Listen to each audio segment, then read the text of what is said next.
배서양도랑 배서양수의 차이점을 설명드렸고 배서양수가 조금 더 조심할 게 있다 정도.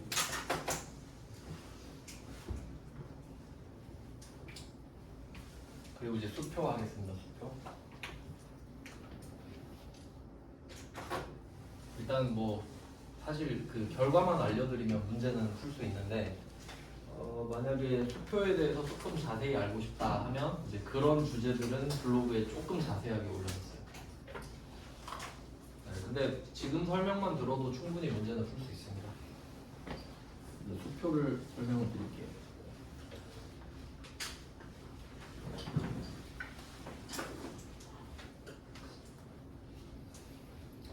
일단 수표는 그 기능으로 말씀을 드리면 현금 교환권의 기능이 있다. 그러니까 당첨된 로또랑 똑같은 기능이 있는 거예요. 은행 가면 현금으로 바꿔주니까. 근데 조금 이론적인 걸로 들어가면은 이제 수표에는 기본적으로 그 발행하는 사람이랑 발행인이랑 이걸 뭐라 그러더라? 발행인이랑 지급인. 발행인이랑 지급인이 있어요. 그러니까 수표를 발행하는 사람이랑 지급하는 사람이 따로 있는 건데 이거는 방금 배운 어음에 그대로 대입을 하면 되거든요. 그 방금 우리가 20번 문제 봤잖아요. 20번 문제 보면은 발행인이 평화산업이라고 돼 있죠.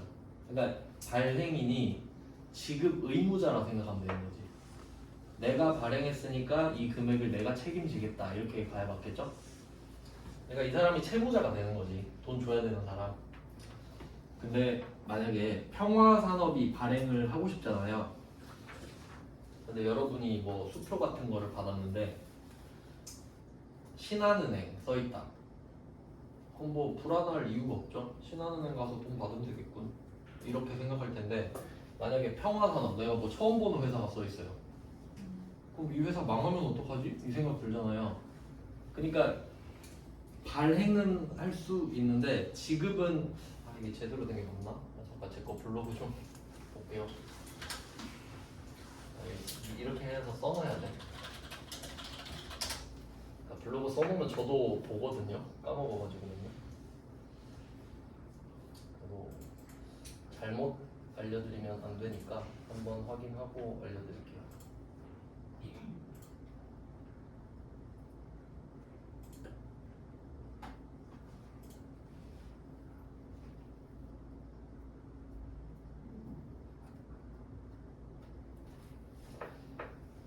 발행인 지급인 맞다. 맞게 설명했다. 그래서 발행인은 평화산업이라고 할게요. 예시로. 방금 20번 문제랑 딱 연결을 해가지고 얘가 발행을 하고 싶은 사람인 거지 사실. 제가 발행을 하고 싶습니다. 근데 제 이름으로 발행하면 아무도 안 믿으니까 은행 가가지고 그쪽 이름 좀 빌립시다. 그래서 여기는 은행이 안 써있는데 뭐 그냥 신한은행이라고 해볼게요. 그러니까 이런 조합이 탄생하는 겁니다. 제가 수표를 발행하고 싶은데 제 이름으로 하면 아무도 안 믿으니까 그쪽 이름 좀 빌릴게요. 제 대신에 수표 좀 지급해 주세요. 이런 느낌인 거지. 발행은 제가 하고 지급만 해주세요. 이름 빌려서. 그럼 이 은행이 지가 알아서 그 면접을 볼 거 아니에요. 내가 얘 이름으로 해줘도 데미지가 안 올 것인가. 뭐 이런 식으로 되는 겁니다. 그래서 이게 기본적으로 수표의 기본 구조예요. 그래서 이런 거를 이제 당좌 수표라고 합니다. 수표의 원칙이에요.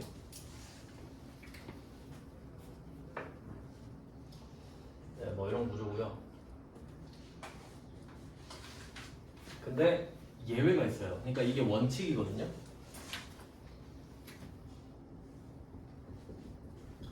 그러니까 이 원칙은 발행인과 지급인이 같지 않아야 된다는 거지. 같으면 안 되잖아요. 근데 특이한 경우도 있습니다.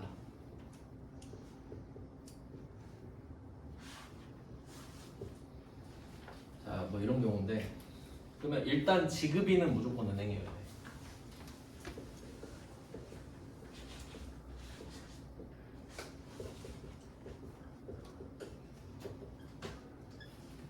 이런 변종이 하나 생깁니다. 그럼 이거는 원칙이 아니죠. 둘이 똑같아 버리잖아.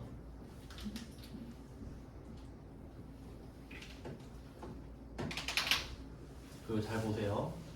지급인이 은행인 건 픽스된 거야. 고정된 거. 은행은 무조건 지급인, 지급인은 무조건 은행이에요. 그러니까 이거는 변수가 없어. 근데 발행인이 일반 회사여야 원칙이거든요. 근데 이 밑에 케이스는 발행인이 지 이름으로 돼 있지, 자기 앞으로 돼 있지. 자기 앞 수표. 발행인이 자기 앞으로 돼 있잖아. 자기 앞 수표 안 들어봤어요? 수표하면 자기 앞 수표잖아.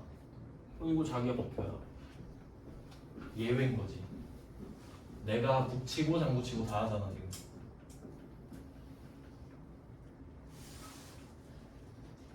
자기 앞 수표. 그러니까 결론적으로 말씀을 드리면 자기 앞 수표가 더 안전하죠. 은행이 발행하고 은행이 주잖아. 발행인이 은행이잖아요. 안 망하겠지 은행은.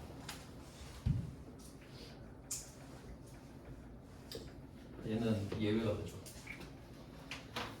그래서 결론은 우리가 배우는 건 두 가지가 있다. 당좌수표 원칙과 자기합수표 예외. 근데 원래 종류가 하나 더 있습니다. 그 진짜 부자들이 자기 이름으로 수표 발행할 수도 있거든요. 그 개인 뭐 그런 거를 가계수표라고도 하는데 시험엔 안 나와요. 개인도 은행 가서 지급해 달라고 해야 될 거 아닙니까? 뭐 그런 내용인데, 그러면 이때 결과적으로 우리가 당좌수표를 받을 수도 있고 자기합수표를 받을 수도 있잖아요. 둘 다 현금이죠. 어차피 현금이잖아. 은행이 주는데. 그래서 일단 수표를 공부할 때는 두 가지로 나눠 놓고요. 받을 때부터 생각해. 받을 때부터. 당좌수표를 받았을 때, 자기합수표를 받았을 때 둘 다 현금이에요. 보고 현금 교환권이네? 이러면 되죠. 그래서 받으면 현금인 거예요 그냥.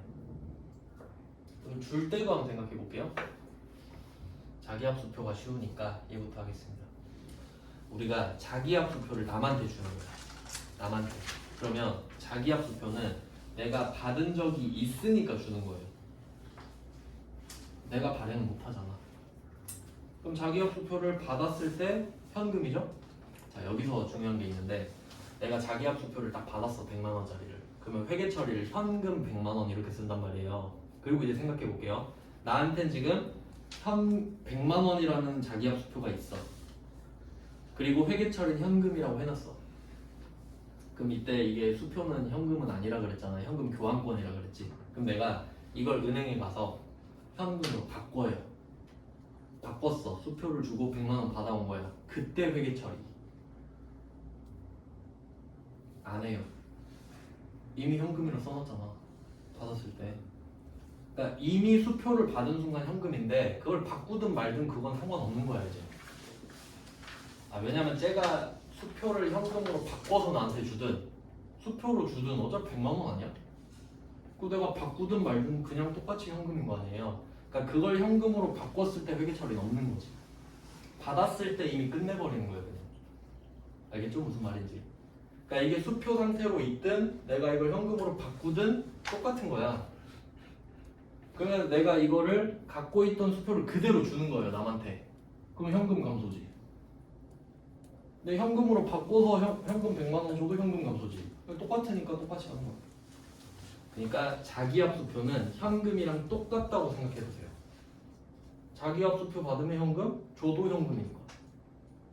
그러니까 일단 현금은 두 가지를 생각하면 돼. 첫 번째, 수표를 받으면, 수표를 수취하면 종류에 상관없이 현금 증가죠. 당좌수표든 자기합수표든 수표 받으면 현금 증가해요. 첫 번째. 두 번째, 그 중에서도 자기합수표는 그냥 현금이랑 똑같다 이렇게 생각할게요. 대체 관계가 된다. 이렇게 정리를 해놓으면 돼.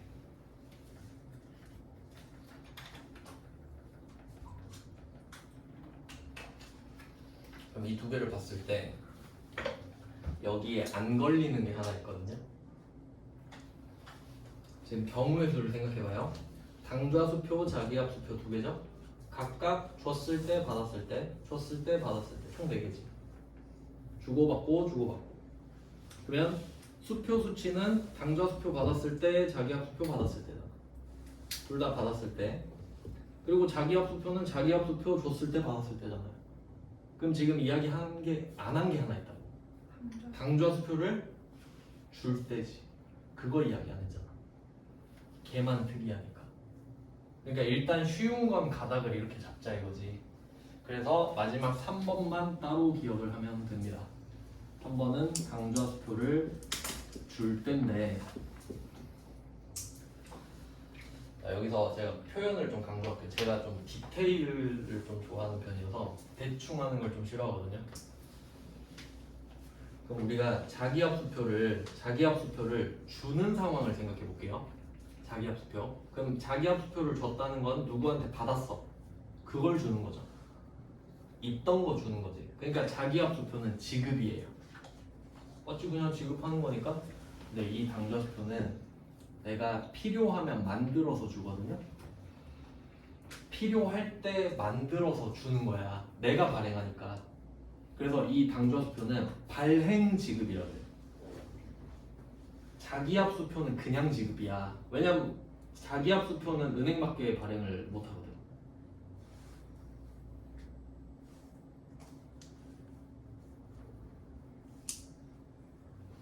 맞아요? 자기합수표 은행이 발행하잖아요. 근데 내가 은행이 아니잖아. 근데 내가 은행이 아닌데 자기합수표를 발행 지급했다면 안 되잖아요. 그러니까 우리는 은행이 아니니까 자기합수표는 지급했다라고밖에 말 못하는 거야. 있던 거 줬습니다. 근데 당좌수표는 내가 발행할 수 있거든. 내가 평화산업일 수 있잖아요.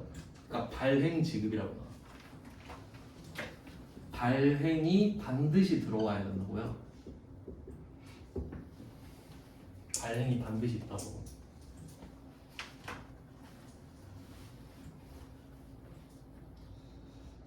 그래서 저는 이거 가지고 문제를 내고 싶은데 이렇게 내고 싶거든요. 한번 생각을 해보세요. 제가 문제를 한번 내볼 테니까. 원재료 100만 원짜리 샀어요. 그리고 결제를 수표를 발행 지급했다. 이렇게 된 거예요. 원재료 100만 원짜리를 사는데 그 대가로 100만 원짜리 수표를 발행 지급했다. 근데 수표 이름을 말을 안 해주는 거야. 당좌수표인지 자기합수표인지. 그럼 이 수표는 뭘까요? 당좌수표겠지. 발행 지급이라고 했으니까. 전 그렇게 내고 싶어요. 그러니까 여기서 발행이 중요하단 말이지. 발행. 그래서 뭐 그렇습니다. 그러면 얘는 이제 그림을 따로 그려드릴게요. 이거 3번은 중요하니까. 그래서 결과적으로 3번만 현금 아니에요. 1번, 2번은 다 현금이죠. 얘는 당좌예금이거든요. 당좌예금인데 일단 답은 그래요. 당좌예금의 감소입니다. 정확히 말하면. 일단 여기까지 적어두시고, 그러니까 이 당좌수표를 발행 지급하는 거는 그거랑 비교하면 되거든요. 우리 체크카드 쓰는 거. 체크카드. 우리 체크카드 쓸 때 체크카드로 뭐 돈을 벌진 않으니까 보통 쓰죠? 체크카드. 자, 그럼 이렇게 예를 들어 볼게요. 보니까 여기 그림이랑 잘 그려놨네. 해놓길 잘했다. 정리 진짜 잘해놨는데? 아, 제가 쓰긴 했는데 오 잘했는데? 이 생각을 방금 했어요. 자, B 이야기를 해볼게요. B. 자, B가 A한테 원재료를 사요. 그러면 B는 A한테 돈을 주면 되거든요. 근데 좀 멋있게 수표 쫙 찢어갖고 주고 싶은 거예요. 그래서 얘한테 수표를 주고 싶어. 그럼 이때 B는 은행이 아니거든요. 그러니까 이건 당좌수표일 수밖에 없겠죠. 그냥 회사니까. 자, 그러면 당좌수표를 그러니까 지가 발행을 하는데 지급해주는 사람이 있어야 된단 말이죠. 그러니까 정확한 의미는 이제 A가 당좌수표를 받으면 이 수표의 발행인은 B지만 지급인이 은행이잖아요. 그럼 얘는 은행으로 간다고 이렇게. 어음이랑 똑같지. 어음에도 땡땡은행 땡땡지점 이렇게 써 있거든요. 얘도 똑같아요. 그럼 그러려면 B는 C한테 이미 가서 이야기를 해놨어야 되죠.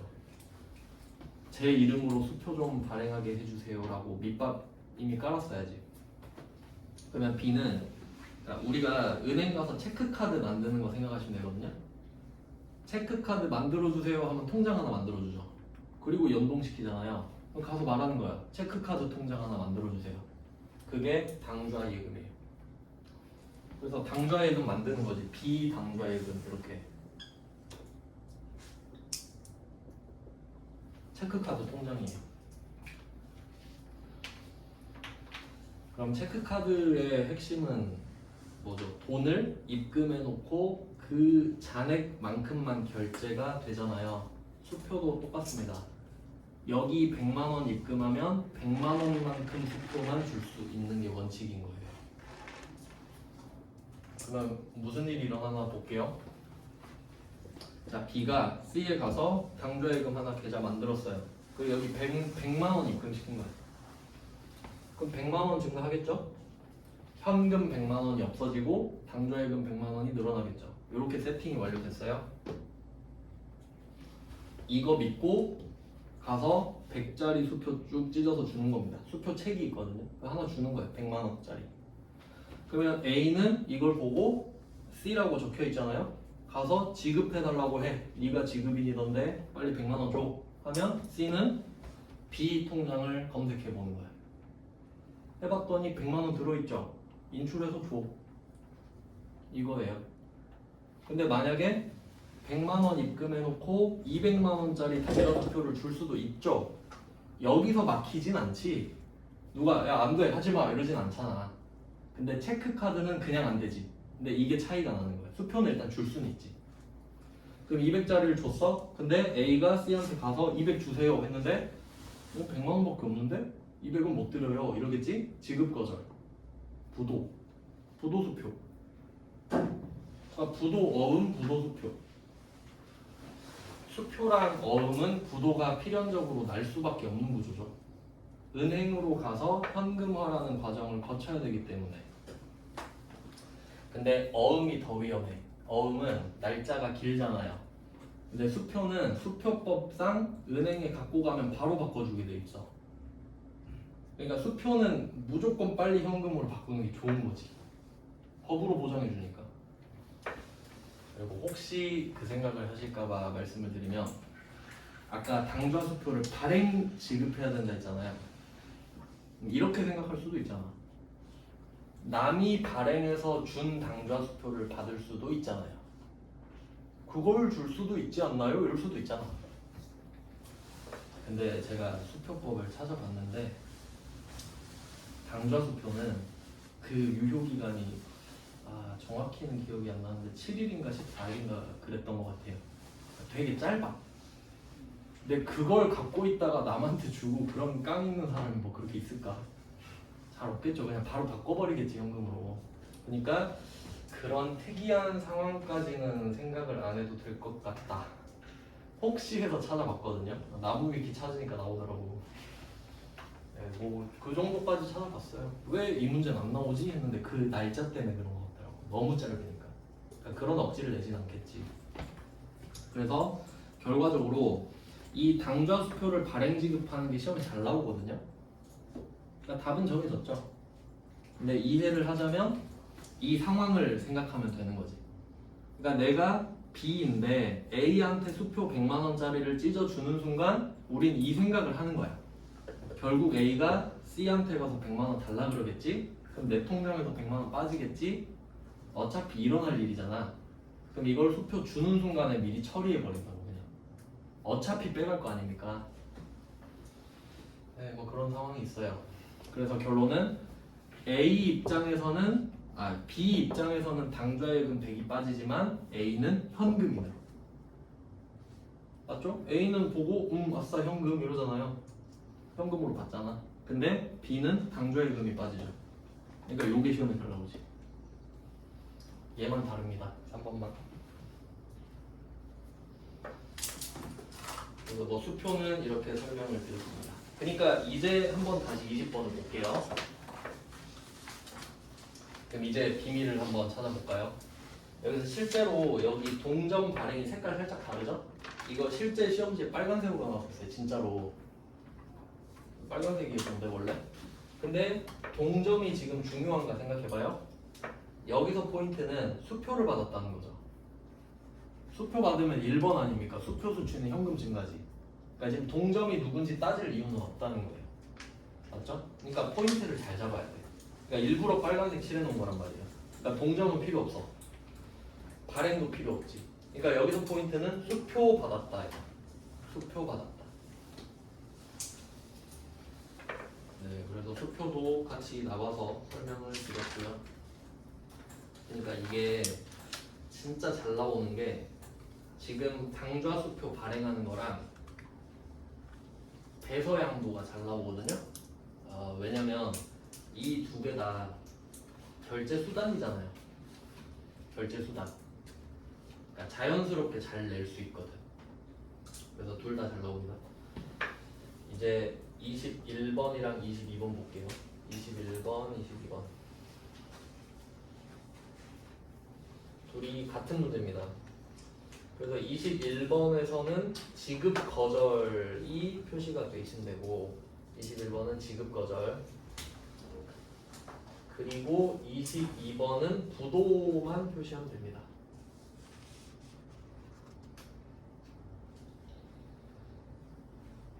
그래서 그 21번이 조금 더 못된 문제인데 그러니까 부도는 우리가 좀 들어봤잖아요. 그리고 얘가 결과적으로 말씀드리면 답이 부도, 어음과 수표거든요.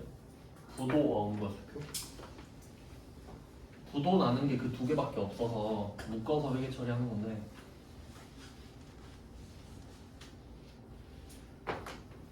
일단 답을 써볼게요. 21번에. 일양 패션으로부터 받아 보관하던 바드러움. 그럼 여기서 바드러움은 그냥 배정 과목을 알려줬다고 생각하시면 됩니다. 그럼 뭐 제품이나 팔았겠죠?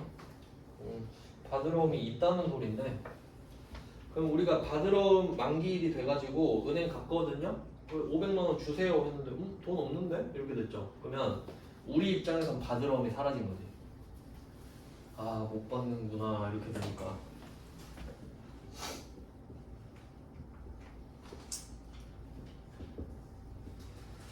근데 아무리 이게 약속어음이라고 하더라도 반드시 바드러움인 건 아니에요. 미수금일 수도 있죠. 약속어음인데 미수금이라는 개정 과목으로 돼 있을 수도 있으니까요. 근데 여기서는 그냥 바드러움이라고 깐 거죠. 그냥 알려준 거죠. 뭐 일항 패션 쓰고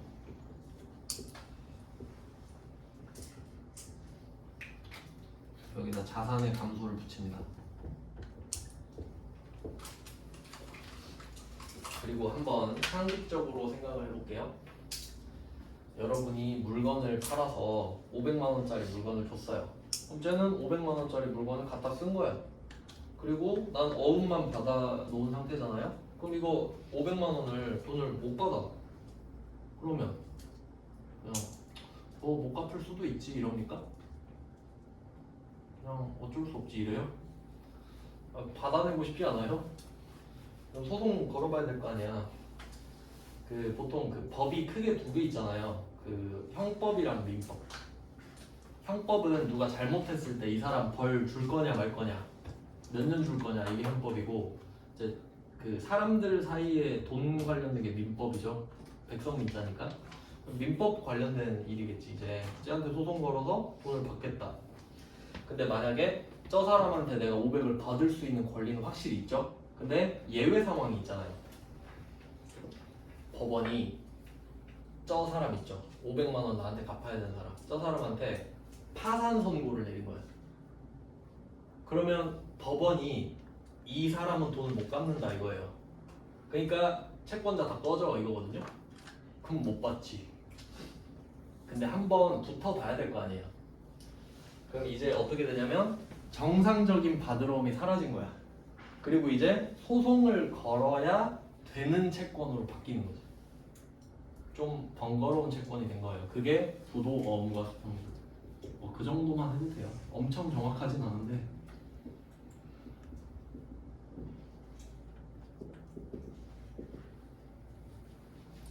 부도 어음과 수표로 바뀝니다. 이름은 똑같겠죠. 일양 패션한테 받아야 되는 거는 사실이니까.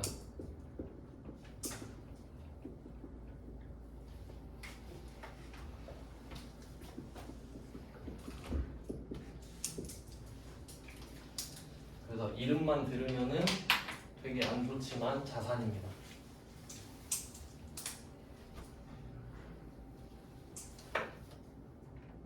그래서 이건 이제 다음에 배우는데 우리가 지금 금전 채권 관련된 파트를 배우고 있잖아요.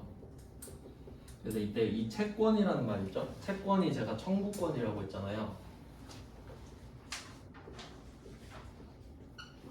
이 청구권 뒤에는 반드시 이런 가능성이 있습니다. 못 받을 가능성. 내가 청구권이 있다고 다 받나요? 그건 아니지. 그러면 세상이 아주 평화롭겠지. 그럼 법적으로 청구권 걸어놓으면 다 받잖아요. 근데 그래도 안 갚으니까 민법이 있는 거 아니야. 판사가 결정해주고. 그래서 돈을 못 받는 상황을 대손이라고 하거든요. 필연적으로 나오겠죠. 그러니까 채권을 배우고 나서는 대손이 나오는 거예요. 못 받을 수도 있으니까. 네, 뭐 그렇게 돼요. 그래서 21번이랑 22번은 답이 똑같고요. 이제 좀 두 문제를 넣어놓은 이유가 설명하는 방법이 달라서 그렇습니다. 볼게요. 21번은 좀 간단 명료하게 썼죠. 그냥 갔는데 돈 안 주더라. 그럼 이 상황이 부도 맞으니까. 근데 얘는 그 패러프레이징이 됐잖아요. 보통 우리가 이걸 부도하면 부도 어음과 수표 검색할 수 있죠. 부도라는 단어가 겹치니까. 근데 21번은 부도라는 글자 없죠. 그러니까 그걸로 틀리게 한 거예요. 그냥. 지급 거절이 부도인 거 아니? 이거 물어본 거예요. 그에 비해 22번은 부도가 있으니까 끝났지. 근데 얘는 말이 많죠. 여기서는 좀 더 정확한 표현을 썼는데 매출 대금으로 받은 약속어음 2천만 원이라 써 있잖아요. 그러니까 이게 바드러움이지. 이렇게 설명하는 게 원래 맞습니다. 근데 부도가 발생해서 상환 청구를 했다 돼 있잖아요. 근데 여기서 사건이 두 개인 거예요. 부도가 발생하고 상환 청구는 따로 해야 되겠지. 그러니까 은행 갔는데 돈 안 준대. 그럼 부도 발생한 거고 그 뒤에 뭐 법으로 하는 게 상환 청구일 거 아니에요. 근데 우리는 부도가 발생한 것만 회계 처리를 하죠. 상환 청구는 안 합니다. 회계 처리를. 그냥 법원 가서 뭐 서류 내고 그런 거에 대한 회계 처리는 없다는 거예요. 그러니까 상환 청구를 하였다부터는 우리가 무시해도 되는 거예요. 그냥 부도 났네 이게 끝이거든요, 사실. 그러니까 두 개 구분하셔야 돼요. 부도가 발생했다, 상환 청구했다는 따로 해요. 근데 우리는 지금 부도가 발생한 것만 하면 돼. 회계 처리는. 그리고 또 두 번째 줄에 보면 해당 어음은 부도 처리되었다 또 말하고 있죠. 발생된 거랑 처리된 거랑 같은데 회수 가능성이 있어 대손 처리는 하지 않았다? 이건 그냥 설명이고 회계 처리는 안 합니다. 그러니까 대손은 안 했다 그랬잖아. 그러니까 확실히 못 받은 건 아직 아닌 것 같다. 뭐 그건 지 생각이죠. 뭐 그 정도는 말할 수 있지. 근데 걸러들을 수 있어야 되고 결과적으로 21번과 22번은 같은 겁니다. 그냥. 그래서 두 문제를 넣은 거예요. 네, 그래서 네 번째 이슈 지급 거절 부도. 그러니까 꼭 같이 정리를 했으면 좋겠어요. 이렇게 네 개를 다 봤습니다.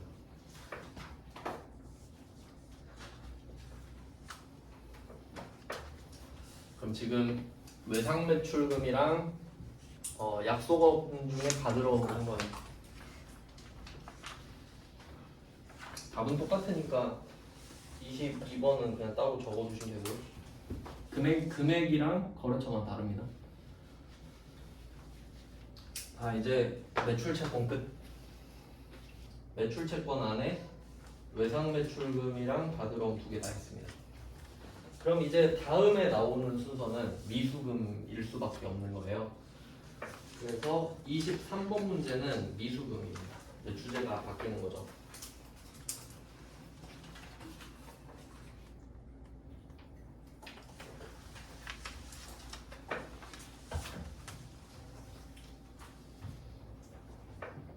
어, 23번 문제는 미수금인데 미수금의 키워드는 여기서 지금 단기 매매 증권 나왔잖아요.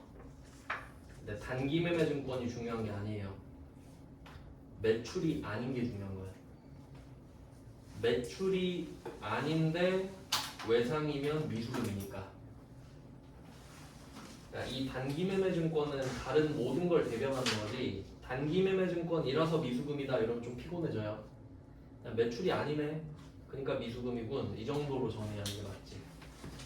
그러면 단기 매매 증권 한번 팔아볼까요? 우리 판 적 있는데. 단기 매매 증권을 처분을 합니다. 그러면 단기 매매 증권 팔려면 장부에 써 있는 금액을 확인해야 될 거 아니에요? 취득가액이 950이래. 그럼 950에 샀겠죠? 그럼 950이라 적어놨겠죠? 그럼 950을 빼면 되겠네요. 장부에서 950을 보내주면 돼요. 950이라 써놨을 테니까.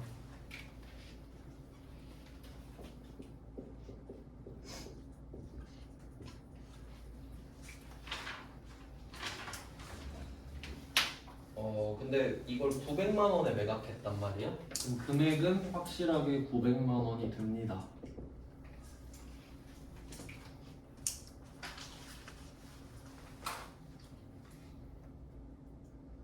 근데 돈을 지금 받은 게 아니라 미수금.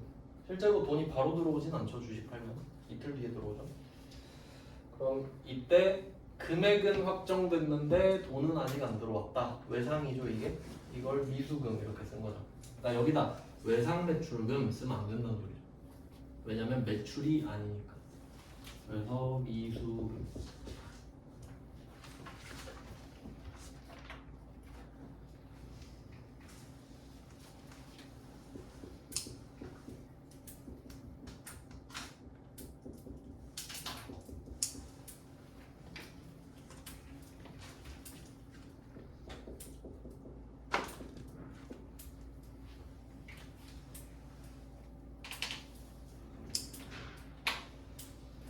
그래서 돈 못 받았으니까 누구한테 못 받았는지 쓰고 그 다음에 50만 원. 요거는 그걸 수도 있겠다. 장외 주식. 그냥 개인적으로 거래하는 경우일 수도 있을 것 같아요. 그냥 돈은 아직 못 받았지만 기분은 나쁘죠. 50만 원은 못 받으니까요. 그게 처분 손실이잖아요. 단기 매매 증권 처분 손실.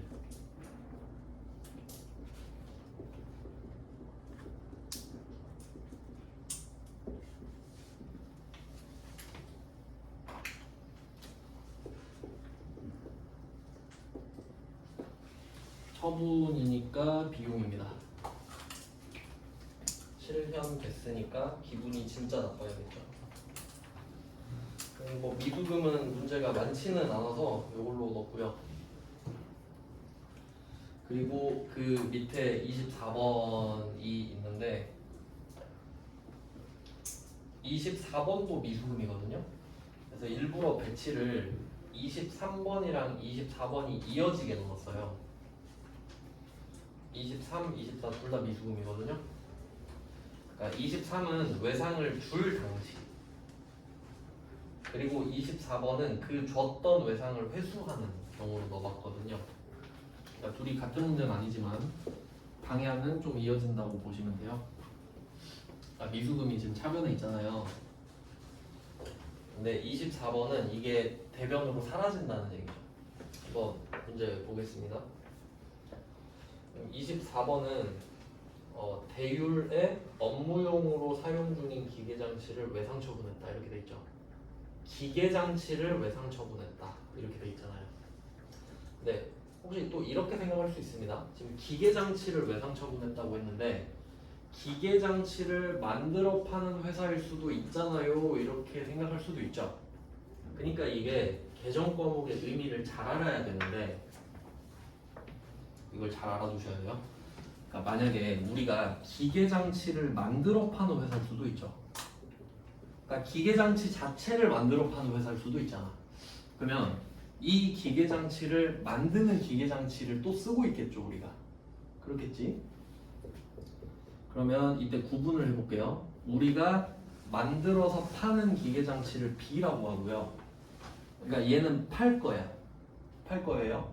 근데 얘를 만드는 기계장치를 기계장치 A라고 할게요.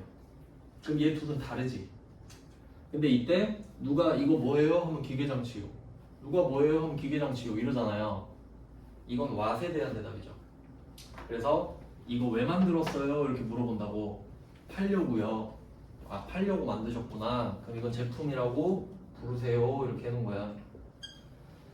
기계장치고 나발이고 안 궁금하고 왜 만드셨냐고요. 아, 팔려고 만들었죠. 그럼 그냥 제품이라고 하세요. 헷갈리니까 이렇게 말해. 그럼 그 제품을 만드는 기계장치는 뭔가요? 그럼 얘는 기계장치라고 부르세요. 이렇게 정해놓은 거예요. 그러니까 헷갈릴 이유가 없어 전혀. 아, 가끔 그렇게 물어보는 분이 계셔서 그냥 말씀드리는 거예요. 그럼 여기서 기계장치라고 말했죠? 이건 A야 무조건. B 절대 아니에요. 알겠죠? 그러니까 기계장치라고만 말해도 A인 거거든요. 근데 혹시 누가 토달까봐 업무용으로 사용 중인까지 붙여놨지. 근데 사실 이 말은 필요 없는 말이죠. 업무적으로 사용 중이니까 기계장치라 부르고 있거든. 그러니까 그냥 친절하군 이 정도 하고 넘어가면 되지. 그래서 결론은 이 외상 처분한 대금을 미수금이라고 부르고 있겠지. 맞죠? 기계장치를 판 건 매출이 아니거든요. 그러니까 얘는 미수금 700이라고 돼 있는데 이거 오늘 받았다 이 말이죠. 그러면 대변에 미수금이 사라져야겠네. 700만 원.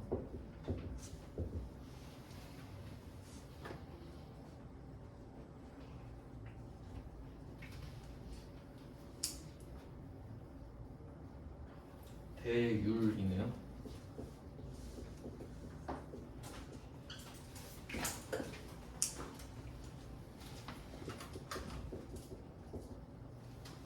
자, 그리고 돈을 받습니다. 당좌 예금 계좌로 받죠? 이것도 엄청 헷갈렸는데 은근. 그러니까 나중에 가면은 당좌 수표랑 당좌 예금이랑 헷갈려 버리는 거야. 아, 뭐 둘이 어떤 관계였지? 그러니까 정리를 잘해야 되는 거죠. 그래서 제가 수표 1, 2, 3 써드렸죠. 수표 1번. 수표를 받으면 무조건 현금이다.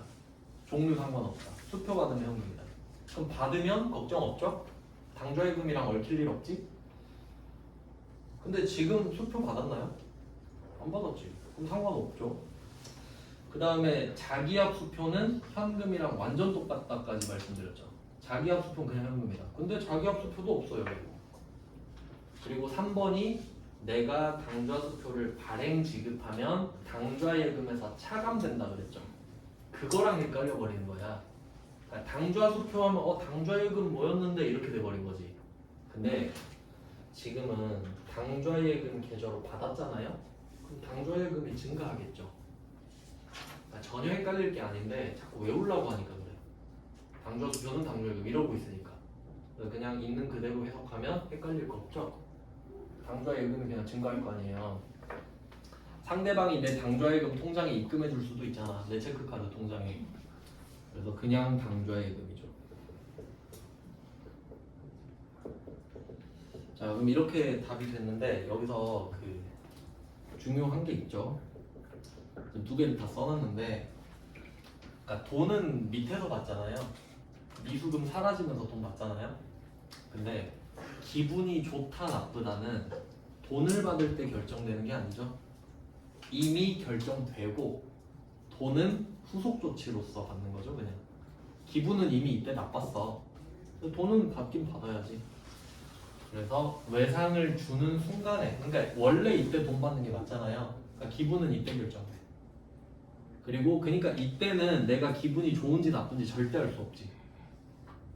그러니까 우리가 이거를 700에 팔기로 했으니까 700을 받았잖아요. 근데 만약에 이 기계 장치가 800에 사온 걸 수도 있잖아. 근데 기부는 위에서 나빴겠지. 여기선 절대 알 수가 없다는 거죠. 뭐 그 정도 아시면 됩니다. 네, 이렇게 하면 미수금까지 봤고요. 그다음 마지막 주제는 계약금인데 설명만 하고 내일 이어서 하겠습니다. 그 25번을 보면은 이거 대여금이네.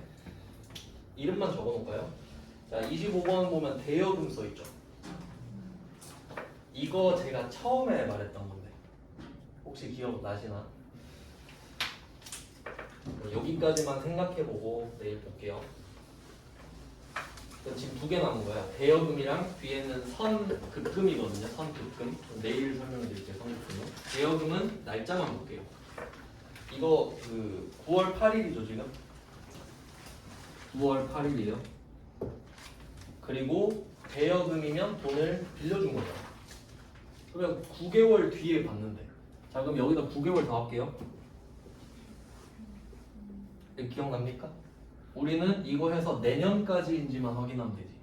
내년까지. 월일 필요 없지. 연도만 보세요. 무조건 내년이지. 단기 대여금.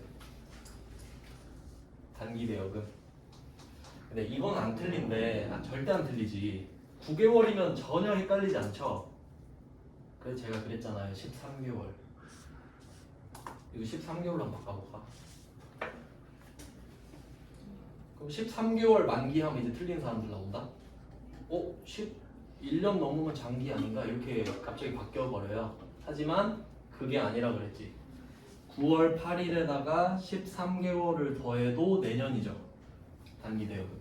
그러면 이런 문제가 나오면 여러분은 뭘 해보셔야 되냐면 단기의 한도가 몇 개월일까? 지금 상황에서 몇 개월까지 해야 단기가 될까? 이걸 찾는 게 중요한 거지. 최대. 그럼 그냥 월 단위로 끊어서 봤을 때 지금 9월 8일이잖아요. 그럼 12월 8일이 한도겠지. 그럼 몇 개월까지 버틸 수 있을까? 15개월이겠죠. 그거 찾으면 끝난 거예요. 그러니까 이 지금이 9개월이지만 이걸 15개월까지 해도 단기가 가능하고 16개월부터 장기 이렇게 써놔야지. 그래야 개월수를 바꿔도 여러분이 맞힐 거 아니에요. 이거 다 외울 순 없잖아. 아시겠죠? 무슨 말 하는지? 그러니까 단기, 장기의 경계를 아셔야 이 문제를 풀 수 있다고. 왜냐면 나 같으면 이거 15개월로 낼 거니까. 맞죠? 그래도 단기잖아. 근데 16개월이면 장기 대여금으로 바뀌지. 그러니까 이게 틀리기 좋은 문제니까 중요 표시해주세요. 그래서 뭐 답은 간단하죠. 그러니까 외상 매출금을 대여금으로 바꾼 거니까 대변에 외상 매출금 쓰고 화면에 그냥 단기 대여금 쓰면 되는 거예요. 네, 뭐 오늘은 여기까지 해놓고 내일은 성급금. 그 나머지 두 개가 성급금인데 이거 끝나고 내일 재밌는 외화 할 겁니다. 외화 환율 재밌거든요. 네, 내일 이어서 볼게요. 고생하셨습니다. 고생하셨습니다. 고맙습니다.